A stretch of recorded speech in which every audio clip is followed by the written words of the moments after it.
یو زرخوغه صحنه چې درې کوچني مسلمانه ورونه زید الله، عبید الله او حمدالله په شنه او آرامه پارک کې یو ځای لوبې کوي. دوه رنګین طوطیان نږدې الوزي، په داسې حال کې چې سپین کبان پر واښه آرام ناست دي.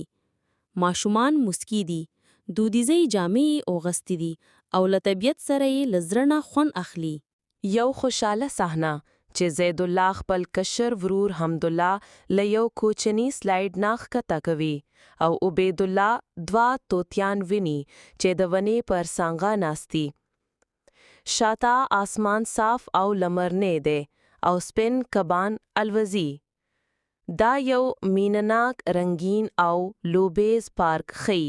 یو ښکلی انځور چې درې وروڼې په پارک کې پر واښه ناست دي.